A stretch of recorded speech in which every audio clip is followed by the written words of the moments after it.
It's quite an honor to be amongst all of you, especially under the banner of Habib Tanvir Memorial Lecture.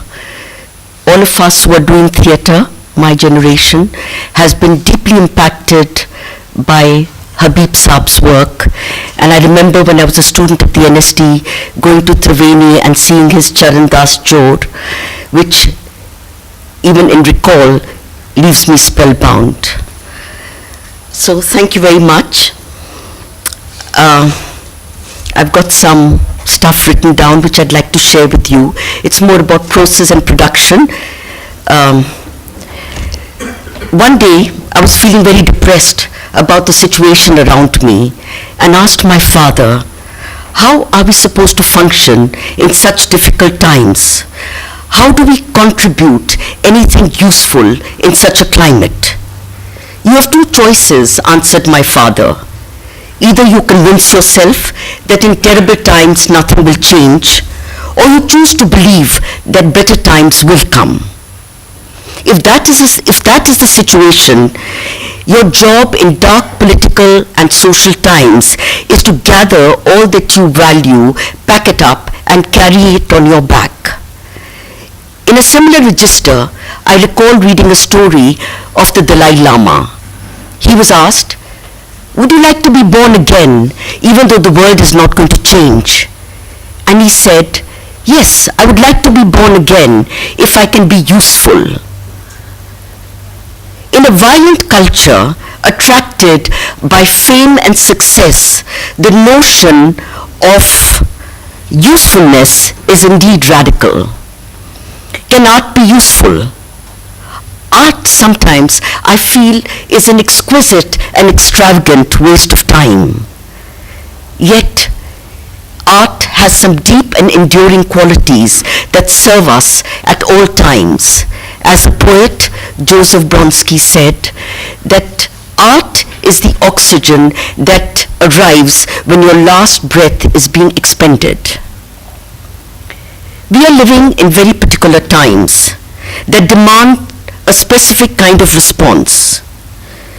No matter how many obstacles you encounter, political, financial, spiritual, the one thing we cannot afford is to feel that nothing can change or to become inactive due to despair. Manufactured certainty is the order of the day.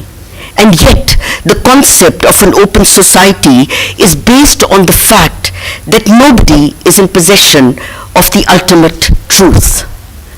When you are in touch with complexities, it is impossible to be certain. For me, theatre has always been a place where I can see the world with different eyes, where truths can be tested, a disturbing and exciting space, fueling dreams and provoking fundamental questions about our lives. But before I begin, there's a small question that constantly nags me. Do I really matter? Does my work matter?